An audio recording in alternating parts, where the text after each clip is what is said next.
goes back to, if you look at what Dan's doing, he's doing that in a way as well. So you have to be really solid in both extremes. When you isolate out, if you isolate out mobile joints, you have to have stability in joints in order to properly train that. Okay? Any questions so far? We got that hand out. We're good. How are we doing on time, Steve? Good. All right. All right. Questions that you have? It's hard for me to go through all of this, and there's like 4 hours of lecture here that we're doing in 40 minutes. So it's all over the map. All right. Questions? I love it. Look at all that. Mike, should it be mandatory to everyone to read that Chuck Wolf book? Yes. Okay, I would say yes, Brad, but I wouldn't enforce it. I wouldn't enforce it. What are we going to do? If somebody doesn't want I to don't read know it. what you were talking about, so I just want to make sure. I don't know. What do you Highly think? encouraged. We'll see it on the floor. Yeah. Again, I realize you people are under pressure, the way people want to feel about a workout. And I said, your resources are all in front of you. You have to make an adjustment. You still want that person feeling like they came in and out. Mike hit the nail on the head. Fit work wasn't just made up. It was a way to get you into their homes and say, practice this, I'll see you next week. But an adjustment has to come quick for you to safeguard the client. You're setting them on a road of injury. There's no ifs, ands. It may not happen on your watch, may happen in another place, but it's that we're machines, okay? You're gonna break down if you keep breaking down a mobile joint that hinges on its stability. So we realize the pressure you're under, and you gotta be a quick thinker. And we're the other half of your brain. We're your support. Yeah. We are here to make you the best of the best. I think Brad, to answer your question, it's going to be, I think Mike and Suzanne were nice enough to start an evaluation process. If you guys are not aware, I would take those evaluations over the next 45 days extraordinarily seriously, because I'm going to get all that feedback. And when we look at the 2019 team, I think Mike hit the nail on the head. You will not be a specialist in 2019 if you don't know the criteria that comes out of that book. And it'll become very apparent who does and who doesn't. It's how you execute on the floor, as well as just your overall knowledge. So you might be a specialist now, but we saw serious flaws going on as early as May of this year, and we have to reevaluate and look at this team and just go, if our product is going to be our people, I expressed to both of them my serious doubts of the integrity of some of the stuff that goes on the floor, from innate coaching abilities to overall knowledge of anatomy, physiology, and biomechanics. It was scary. So the next 45 days, it's not to put pressure on you. If you think you have any doubt on what he's saying, or you can't follow along with some of these simple terms, it is in your best interest to buy that book by Chuck Wolf and read it. Because come October, and when we look at next year as a business standpoint, that's why I'm here, we're going to take those titles extraordinarily seriously. So I think that's why, if there was any sense of urgency put behind this meeting as far as your own professional development, whether you want to be a great trainer, that's up to you. We can't make anyone in this room do that. But it also will make it very clear to you that this might not be the place to work, because we're going to demand a certain amount of knowledge and passion for this field, that he is going to be a resource over the next 45 days to feed that to you or show you avenues you can go outside these walls to get that information. So if that answers your question about whether you should get the book, Chuck Wolf, right there, because you're under scrutiny. And whether you think their scrutiny matters or not, I'm going to be asking for all of it when we look at the 2019 team at both facilities. And just FYI, there's a passion level for this field that has to be here. It just has to be you. And Brad, that's kind of why I didn't like, say the mandatory word. I don't need a mandatory on me to take an hour or two every day and study. Okay, when I first got out of school, Guido was always leaving something at Sports Fitness. I realize now it was on purpose. But back in the day, I thought he was the most forgetful person in the world. But he would leave something in the office, call at 9:30 at night, and he would tell me to bring it over to his house. I would bring it over to his house, okay, and after I got there, I was there for 2.5 hours, and behind, there was books all over the place, books from the 30s and 40s, medical books and everything. And he would sit there and we would talk, like we're talking now in only 45 minutes, we would talk for 2 hours. That would happen once or twice a week. I would go home, I'd get home at 12:30, 1 o'clock, and then back up at 4:30 to get back at Sports Fitness at 5 to open, 5:30 to open. That comes from passion, and I'm the person too. I'd be happy to work with you, happy to talk to you about this stuff that I learned from one of the masters in the field. But you know, everything's mandatory if you're in on this, right? You don't have to be told it. But that's up to you. If you want to know what sources to look at or just streamline that, I'm happy to do that. Todd Durkin, Rooney, John, Wolf, they all said one thing in my ear: where's your book? You got those guys asking where your book is, so I'm happy to show you right away. You guys are getting first glance, okay, at the book. And it's going to have mainly here is the 6 C's. There might be a few additional C's, but these guys have technical books on things, but they don't take it to where it's applied for the trainers. So how do you take the technical knowledge and put it and get it to work with your clients?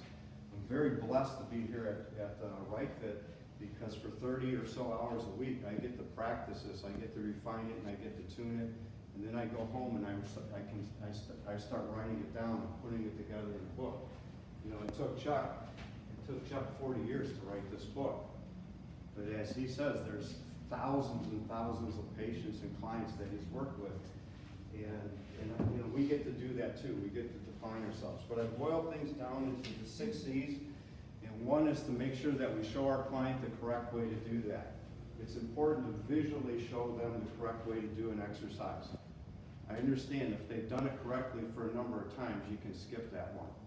But if they aren't doing it correctly, stop it and you demonstrate the exercise the correct way.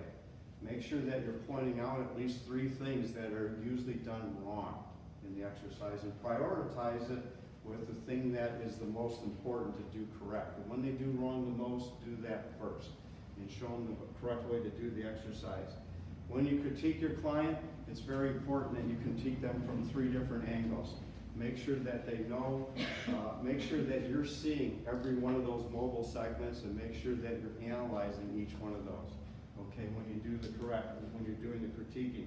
We talked about correcting, but stop. If they're not doing things correctly, correct them. Stop them. If they're incapable of doing it correctly because they don't have the functional mobility or stability, or they just don't know how to put it together, it's your responsibility as a trainer specialist to know a way to correct that. So when you're picking an exercise to do with your clients, make sure you know those parameters of correction and how it's done correctly. Otherwise, it really isn't ready to be in your repertoire. Okay, or we work together on how to help coach you up to being able to do that.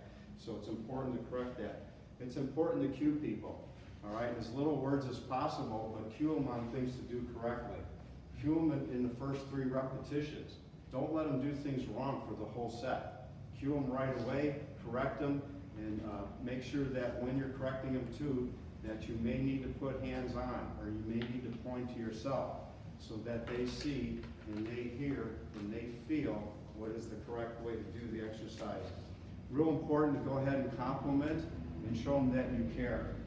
Reinforce positive things. Definitely reinforce things that they've improved on, so that they are doing something. Okay? It's important to say, gee, I noticed that your shoulders are retracted better, okay, when you're doing a sled push. Have you been doing, it appears that you've been doing your fit work at home. Things like that are a compliment, and they show your care. They show that you're focused. Brett was here working out. I worked with Brett for 6 sessions, I don't know, a year and a half ago, whatever it is. But I remember everything we needed to do to correct his knees and his feet and the things that we got him going on the right path. So show your clients that you really do care and you have compassion for them. They mean everything to us. They're our business, all right? So it's important that we find little things and we stay positive and we stay focused on those things, all right, that are really important. Our communication skills, we need to talk, all right? I thought about 2 things, Suzanne. I think you're really going to like this. The last 2 sessions, or 2 group sessions that I had yesterday, all right, it's ironic because of one of them. Suzanne did an incredible job over at Burgess with our seniors, and she was talking and getting mobility and getting things going, but there was one thing that didn't work yesterday. And how ironic that it didn't work. Our music didn't work. And the little print on the tape player was so small I couldn't read it. So I couldn't figure out what button did what. So we didn't get the music to work, right? We didn't have any music, but Suzanne did one thing that was absolutely and spectacular, and she never stopped talking the whole 45 minutes. She was coaching, she was teaching, and there was no music. I get in the car, I leave Burgess, I go up to the West Meadows Ice Arena. I'm working with the United States Figure Skating synchronized team, under 18s, 16 to 18-year-olds, the elite of the elite. I've got 17 girls in the lobby, distractions all over the place. We are set focused on what we're doing in terms of our 1 hour workout. Set focused on what we're doing, no music, a lot of verbal distraction with words, but no music. I did not stop talking the full hour. Everything was coaching, individual girls, compliment, correcting, hands-on, doing, making sure that they were doing, and we had resistant bands, imbalance pads, and body weight. That was it. There was no equipment, no gym, no nothing. Okay, nothing to set up. Walked in with my bag, plugged it down. 1 hour. Okay, just total body control and stability, and nitpicking at everything to make sure it was absolutely perfect. But at the end, okay, through that whole thing, we did the 6 C's. We did the 6 C's the whole time because I was on task. I was focused on what I was doing with those girls.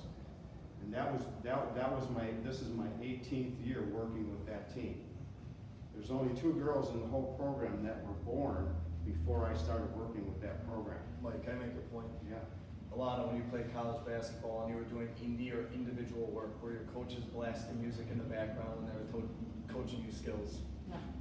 Ryan, when you played football and you were doing indie segments, was there music blasting when you were teaching skills? No. I don't know why it would be any different here. I don't know why it would be any different when we're training athletes, when we're training adults. If we're going to incorporate strength and conditioning principles and educate our clients, there does need to be music. Now, in the modern era, in my 6th year, we started to play music when the kids would be scrimmaging or doing anything like that. That became standard principle. Because now the kids are engaged, we got our lesson, but then the music would shut off every minute when we had to reinforce coaching cues.